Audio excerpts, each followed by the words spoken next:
एक खौफनाक घटना में एक युवक ने अपनी ही मां का बेरहमी से कत्ल कर दिया। उसने पहले अपनी मां की हत्या की, फिर उसके शरीर से दिल, दिमाग, लिवर और किडनी निकाल लिए, जिसने इंसानियत को शर्मसार कर दिया। स्थानीय लोग और पुलिस जब इस घटना से रूबरू हुए तो हर कोई स्तब्ध रह गया। यह हृदय विदारक घटना किसी हॉरर फिल्म से कम नहीं थी, लेकिन यह एक भयावह सच्चाई बनकर सामने आई। शैतान का खेल। बारिश की तेज बौछारें सुनसान गली पर गिर रही हैं। काली रात, बस बिजली की कड़क और बीच बीच में कौंधती रोशनी में एक अकेला आदमी भागता हुआ दिखाई देता है। उसके हाथ खून से सने हुए हैं, चेहरे पर बेचैनी और डर साफ नजर आ रहा है। अचानक वह एक पुरानी हवेली के दरवाजे तक पहुंचता है।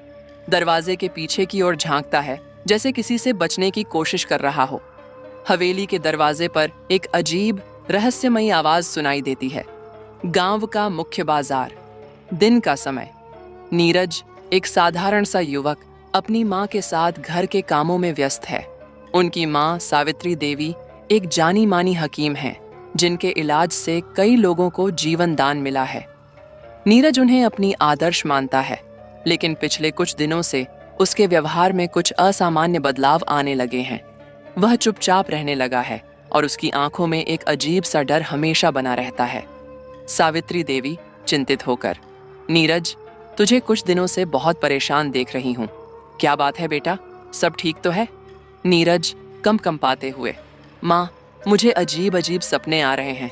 खून, लाशें और वो आवाज, उस आवाज को मैं अपने अंदर महसूस करता हूँ। सावित्री देवी थोड़ा चिंतित होती हैं, लेकिन नीरज को शांत कराने की कोशिश करती है। रात का समय। नीरज अपने कमरे में अकेला सो रहा है। अचानक उसकी नींद खुल जाती है। कमरे में अजीब सी आवाजें गूंज रही हैं। उसकी आंखें लाल हो चुकी हैं और चेहरा विकृत हो जाता है। वह जैसे किसी अज्ञात शक्ति के वश में है। अचानक वह उठता है और एक चाकू उठाकर अपनी मां के कमरे की ओर बढ़ता है। सावित्री देवी गहरी नींद में है, लेकिन अचानक उन्हें कुछ अजीब सा महसूस होता है। वह आंखें खोलती हैं और देखती हैं कि नीरज उनके सामने चाकू लेकर खड़ा है। सावित्री देवी हैरान और डरते हुए, नीरज, ये क्या कर रहे हो? होश में आओ बेटा। लेकिन नीरज जैसे होश खो चुका है। उसकी आंखों में एक पागलपन की चमक है। वह बिना कुछ बोले चाकू से वार करता है और अगली सुबह गांव के लोग जब सावित्री देवी के घर पहुंचते हैं तो वहां का दृश्य देखकर सभी सन्न रह जाते हैं। सावित्री देवी की लाश बिखरी पड़ी है और नीरज वहां नहीं है। लाश के टुकड़े इधर उधर बिखरे हुए हैं और हर किसी की नजरें एक बात पर ठहर जाती हैं। सावित्री देवी के शरीर से दिल, दिमाग, लिवर और किडनी गायब हैं। लोगों के बीच ये खबर आग की तरह फैल जाती है कि नीरज ने अपनी ही मां का कत्ल कर दिया और उसके अंगों को नमक मिर्च लगाकर खा गया। वही आदमी जो हवेली के दरवाजे पर खड़ा है, धीरे धीरे दरवाजा खोलता है। जैसे ही वह अंदर कदम रखता है, पीछे से एक तेज आवाज आती है, नीरज, तू अब नहीं बच सकता। नीरज पीछे मुड़कर देखता है। उसकी आंखों में डर है, लेकिन उसका चेहरा अब भी एक अजीब सी शांति से भरा है। हवेली के अंदर की अंधेरी छाया। अंधेरे कमरे में एक टेबल के सामने बैठा नीरज बुरी हालत में है। उसके चेहरे पर खून और मिट्टी के निशान हैं।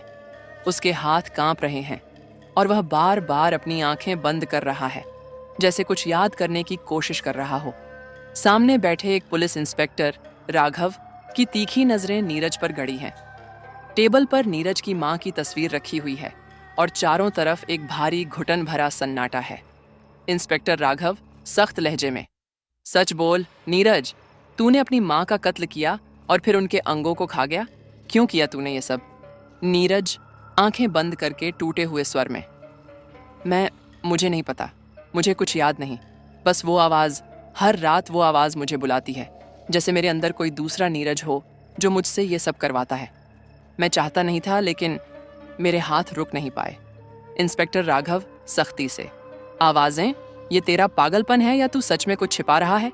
तेरी माँ ने तुझे पाल पोस कर बड़ा किया, फिर क्यों किया ये सब?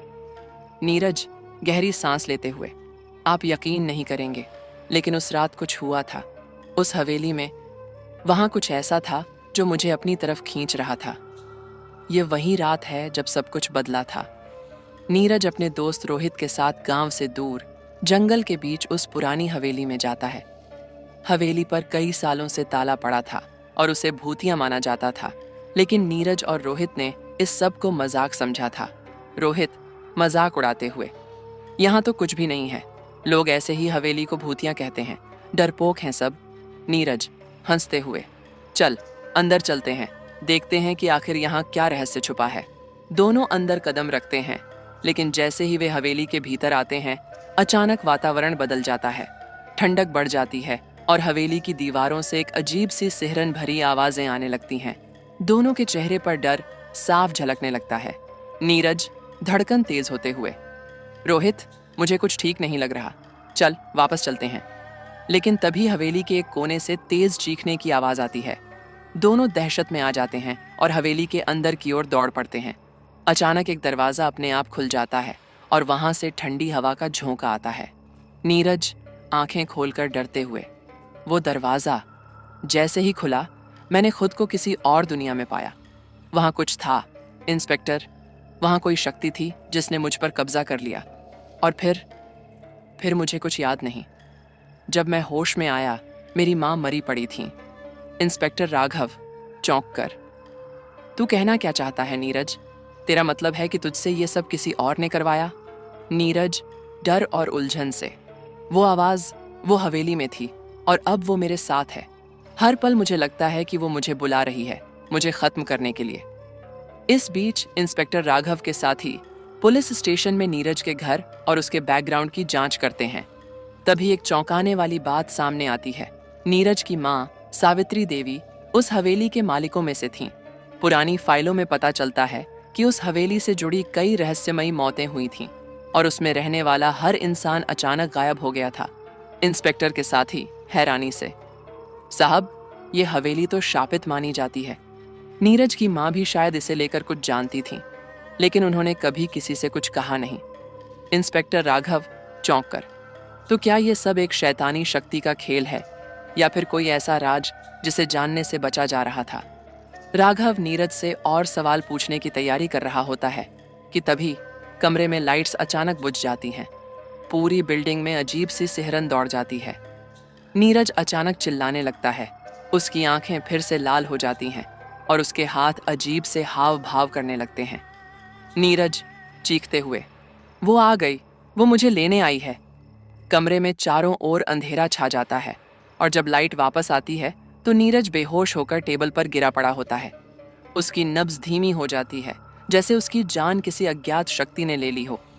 इंस्पेक्टर राघव, जो अब तक मजबूत दिख रहा था, एक गहरी सिहरन से भर जाता है। नीरज एक सरकारी अस्पताल के बेड पर बेहोश पड़ा है।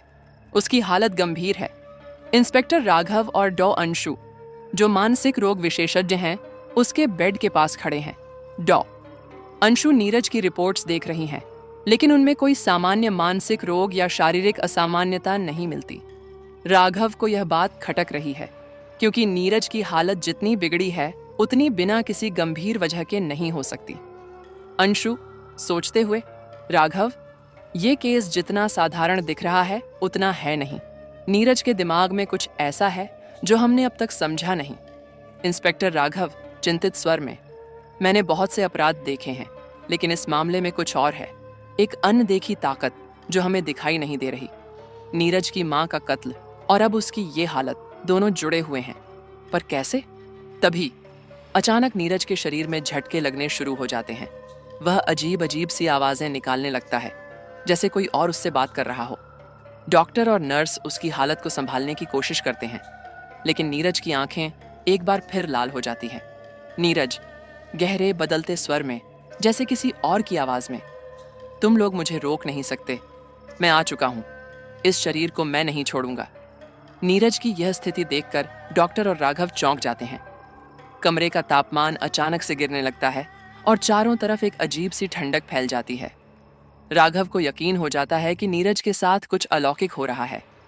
इंस्पेक्टर राघव नीरज के मामले की तह तक जाने का फैसला करता है। वह अपने साथी इंस्पेक्टर शर्मा के साथ उस पुरानी हवेली पर लौटता है जहां नीरज और उसका दोस्त रोहित गए थे। हवेली के अंदर कदम रखते ही उन्हें वहां की ठंडक और अजीब सी नकारात्मक ऊर्जा महसूस होती है। दीवारों पर अजीबोगरीब चित्र और पुराने समय के झाड़ फानूस लटक रहे हैं, जैसे वहां वर्षों से कोई सफाई नहीं हुई हो। इंस्पेक्टर शर्मा, धड़कन तेज होते हुए, साहब, यहाँ कुछ ठीक नहीं लग रहा। लगता है इस हवेली में कुछ छिपा है। राघव, गंभीर होकर, यही तो पता करना है। नीरज की माँ का इस हवेली से क्या रिश्ता था और क्यों हर कोई इस जगह से डरता है। वे दोनों हवेली के अंदर गहरे जाते हैं और वहां उन्हें एक छिपी हुई गुप्त तहखाने की सीढ़ियां मिलती हैं। तहखाना एक पुराना कमरा है जहां दीवारों पर अजीबो-गरीब प्रतीक बने हुए हैं। अचानक राघव को एक पुरानी डायरी मिलती है जो सावित्री देवी की है। उसमें हवेली के इतिहास और कुछ रहस्यमय अनुष्ठानों का उल्लेख होता है। राघव डायरी पढ़ते हुए चौंकते हुए, ये क्या? नीरज की माँ इस हवेली में होने वाले तांत्रिक अनुष्ठानों के बारे में जानती थीं और उन्होंने इन अनुष्ठानों को रोकने की कोशिश की थी। डायरी में हवेली के एक पुराने तांत्रिक के बारे में लिखा होता है जिसने अपनी आत्मा को अमर करने के लिए इंसानों की बलि दी थी। वह तांत्रिक मरा नहीं, बल्कि उसकी आत्मा हवेली में बंध गई थी और वह समय समय पर हवेली में आए लोगों पर कब्जा कर लेती थी। सावित्री देवी ने इस आत्मा को रोकने की कोशिश की थी, लेकिन वह खुद ही इस शैतानी शक्ति का शिकार हो गई थी। इंस्पेक्टर शर्मा, चौंकते हुए, साहब, क्या ये तांत्रिक अब नीरज के शरीर पर कब्जा कर चुका है? राघव, गंभीर होकर, शायद। और अगर ये सच है तो हमें जल्दी कुछ करना होगा, वरना नीरज इस शैतान की चपेट में हमेशा के लिए आ सकता है। हॉस्पिटल में नीरज की हालत और बिगड़ रही है। अंशु इंस्पेक्टर राघव से संपर्क करने की कोशिश करती है। तभी अचानक रोहित, जो उस रात नीरज के साथ था, हॉस्पिटल पहुंचता है। उसकी हालत भी नीरज जैसी ही खराब है। आंखों में डर, शरीर कांप रहा है और वह बार बार बड़बड़ा रहा है। रोहित, घबराते हुए, वो तांत्रिक, उसने हमें चुन लिया है, वो हमें मारने आएगा। डॉक्टर अंशु को अब यकीन हो जाता है कि नीरज और रोहित दोनों पर किसी शैतानी ताकत का असर है। रोहित बताता है कि जब वे हवेली में गए थे तो उन्होंने तांत्रिक की आत्मा को जगाने वाली एक गलती कर दी थी। उस दिन से उनकी जिंदगी नरक बन गई थी। रोहित, कांपते हुए, हमने उस तांत्रिक के कमरे में कदम रखा और तब से वो हमारे पीछे पड़ा है। वो चाहता है कि हम उसकी आत्मा को मुक्त करें। हॉस्पिटल में नीरज का शरीर अचानक बेहोश होकर उठता है। उसकी आंखें पूरी तरह से सफेद हो चुकी हैं और उसके होंठों पर एक शैतानी मुस्कान है। अंशु और नर्स घबराकर पीछे हटते हैं। नीरज अचानक बोलता है, लेकिन उसकी आवाज नीरज की नहीं है, बल्कि किसी और की है। नीरज, शैतानी स्वर में, तुम लोग मुझे नहीं रोक सकते। मैं हमेशा के लिए वापस आ गया हूं। अब कोई नहीं बचेगा। नीरज का शरीर हवा में उठने लगता है और चारों तरफ की खिड़कियां और दरवाजे अपने आप बंद हो जाते हैं। कमरे में मौजूद सभी लोग डर से कांप रहे हैं। तभी इंस्पेक्टर राघव दौड़ता हुआ आता है, लेकिन नीरज अब नीरज नहीं रहा। वह उस तांत्रिक की आत्मा के कब्जे में पूरी तरह से है। अस्पताल के कमरे में हाहाकार मचा हुआ है। नीरज हवा में लटक रहा है। उसकी आंखें सफेद और अजीब सी चमक से भरी हैं। कमरे में चारों तरफ अजीब सिहरन महसूस हो रही है। इंस्पेक्टर राघव ने जैसे ही कमरे में प्रवेश किया, एक जबरदस्त ठंडक का एहसास हुआ। नीरज के चेहरे पर एक शैतानी मुस्कान थी, जो अब पूरी तरह तांत्रिक की आत्मा के कब्जे में था। इंस्पेक्टर राघव, आंखों में चिंता और दृढ़ निश्चय, नीरज, इसे खत्म करने का यही वक्त है। राघव तेजी से डायरी को खोलता है, जिसमें उस तांत्रिक के अनुष्ठानों और आत्मा को रोकने का तरीका लिखा है। लेकिन उसे समय कम होता जा रहा है, क्योंकि नीरज का शरीर धीरे धीरे और विकृत होता जा रहा है। अंशु और नर्सें घबराकर एक कोने में खड़ी हैं।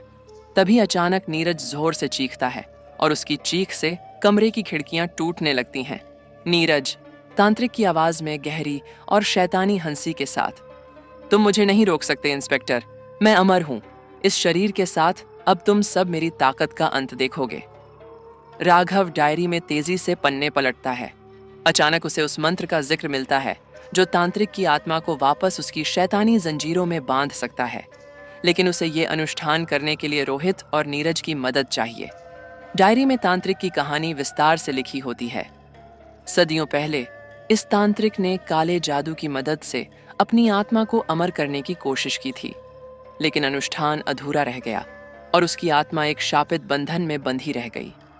तब से वह आत्मा हर उस इंसान पर कब्जा करने की कोशिश करती है जो हवेली के अंदर जाता है।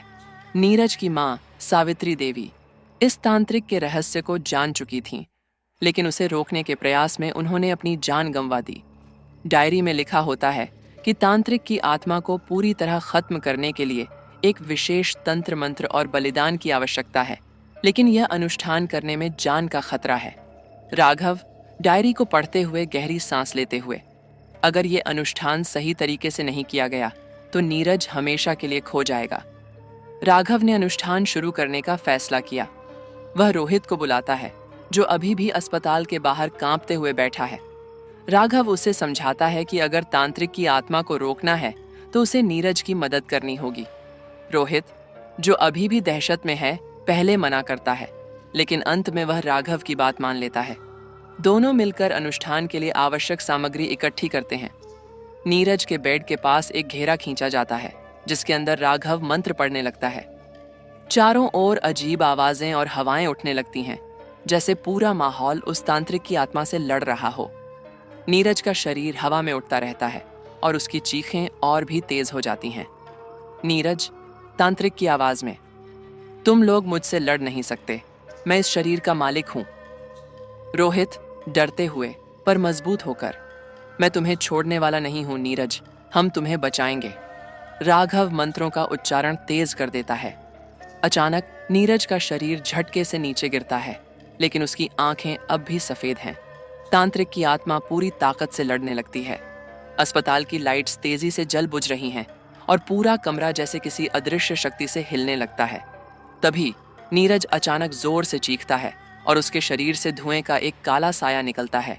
यह वही तांत्रिक की आत्मा है जो अब खुलकर बाहर आ चुकी है।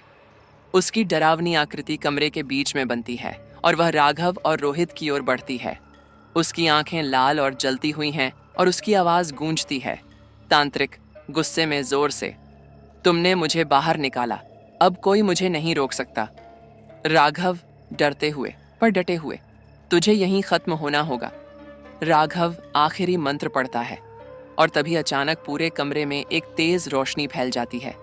तांत्रिक की आत्मा चीखते हुए उस रोशनी में समा जाती है और कमरे का माहौल एकदम शांत हो जाता है। नीरज बेड पर बेहोश पड़ा होता है और उसकी आंखें अब सामान्य हैं। कुछ समय बाद नीरज की हालत स्थिर हो जाती है। वह धीरे धीरे होश में आता है, लेकिन अब वह कमजोर और थका हुआ है। डॉक्टर उसकी हालत की जांच करते हैं और बताते हैं कि वह अब खतरे से बाहर है। राघव, रोहित और अंशु राहत की सांस लेते हैं। नीरज कमजोर आवाज में, मैं बच गया। राघव मुस्कुराते हुए, हाँ नीरज, अब सब ठीक है। लेकिन जैसे ही सब कुछ सामान्य दिखने लगता है, राघव को डायरी के आखिरी पन्ने पर कुछ लिखा हुआ दिखाई देता है। उसमें लिखा होता है, अगर तांत्रिक की आत्मा को सही तरीके से नहीं रोका गया तो वह दूसरी दुनिया में वापस नहीं जाएगा, बल्कि अगले पूर्ण चंद्र पर फिर से लौटेगा। राघव के चेहरे पर चिंता की लकीरें उभर आती हैं।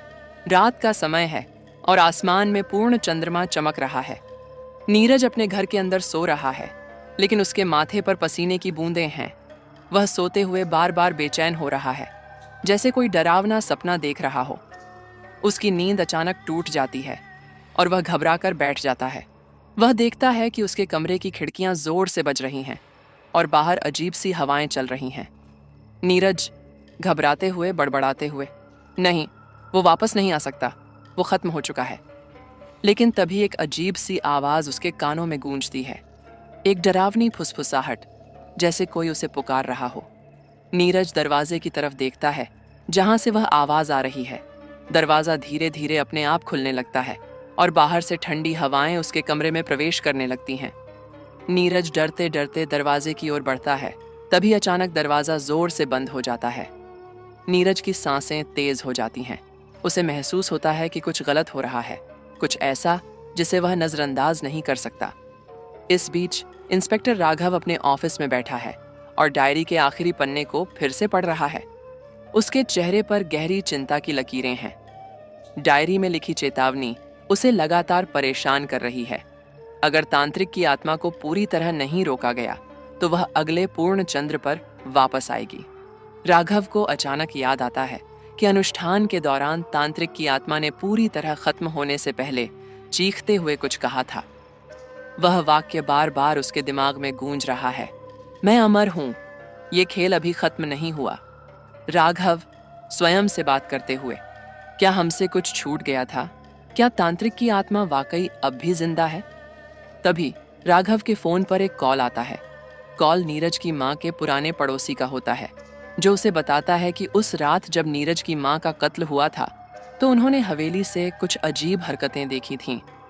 पड़ोसी का कहना था कि सावित्री देवी, नीरज की मां, उस रात हवेली के अंदर कुछ छिपा हुआ रहस्य जान चुकी थीं और शायद इसलिए उनकी जान गई थी।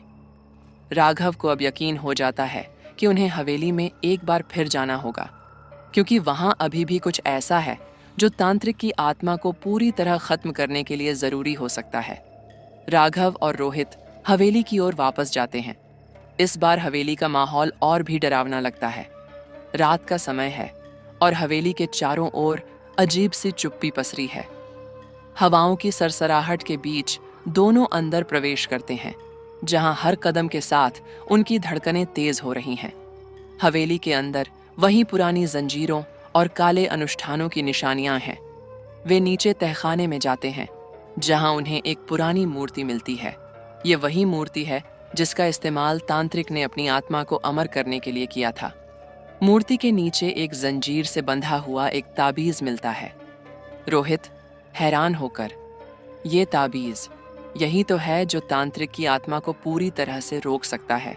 राघव उसे उठाता है और समझता है कि यह ताबीज तांत्रिक की आत्मा को हवेली से बाहर जाने से रोक रहा था।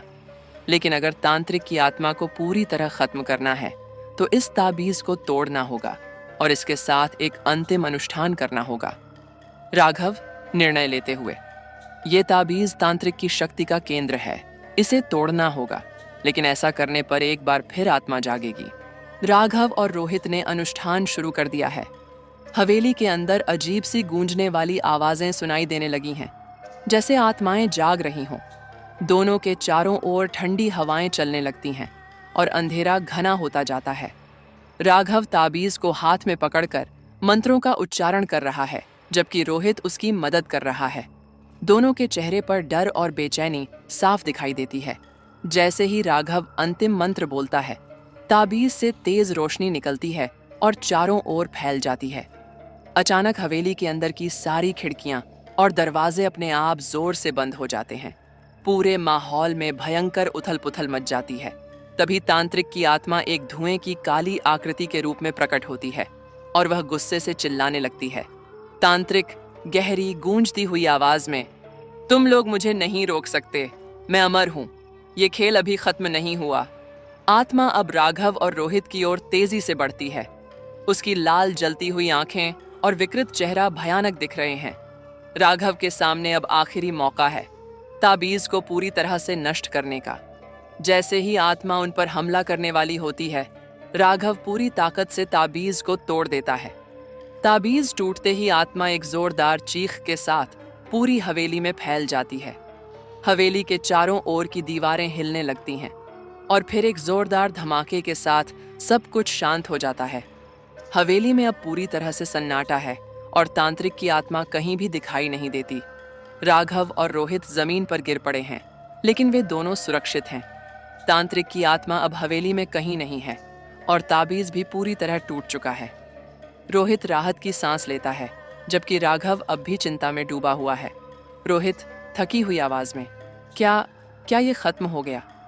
राघव गहरी सोच में, शायद, लेकिन तांत्रिक ने कहा था कि वह अमर है। क्या सच में यह अंत है या कोई और बड़ा खेल अब शुरू होने वाला है? दोनों हवेली से बाहर निकलते हैं और चारों ओर एक अजीब सी शांति फैली है। लेकिन जैसे ही वे बाहर कदम रखते हैं, हवेली की पुरानी और विकराल संरचना अचानक ढहने लगती है। राघव और रोहित तेजी से दूर हट जाते हैं और देखते ही देखते हवेली पूरी तरह से धराशायी हो जाती है। उन्हें लगने लगता है कि तांत्रिक की आत्मा के साथ अब वह पुरानी हवेली भी खत्म हो गई है। कुछ दिन बाद नीरज अब पूरी तरह से ठीक हो चुका है। अस्पताल में वह अपनी सामान्य जिंदगी की ओर लौट रहा है। राघव उसे मिलने जाता है और उसे बताता है कि तांत्रिक की आत्मा को खत्म कर दिया गया है। नीरज थोड़ा असमंजस में है, लेकिन खुश भी है कि उसकी जिंदगी अब सामान्य हो रही है। लेकिन जैसे ही राघव अस्पताल से बाहर निकलता है, उसके फोन पर एक कॉल आता है। दूसरी तरफ एक अजीब धीमी आवाज सुनाई देती है। ये वही शैतानी आवाज है जो पहले तांत्रिक की आत्मा की थी। तांत्रिक धुंधली और डरावनी आवाज में, तुमने सोचा कि ये खत्म हो गया? मैं अभी भी यहाँ हूं और ये खेल अब और बड़ा होगा। राघव के चेहरे पर घबराहट और चिंता की लहर दौड़ जाती है। क्या सच में तांत्रिक की आत्मा खत्म हो चुकी थी, या यह सिर्फ एक नया खेल शुरू होने की शुरुआत थी? क्या तांत्रिक की आत्मा वाकई खत्म हो गई, या यह सिर्फ उसकी नई योजना की शुरुआत है? क्या राघव और नीरज अब सुरक्षित हैं, जो दर्शकों को अगली कहानी के लिए और अधिक उत्सुक बनाएगा?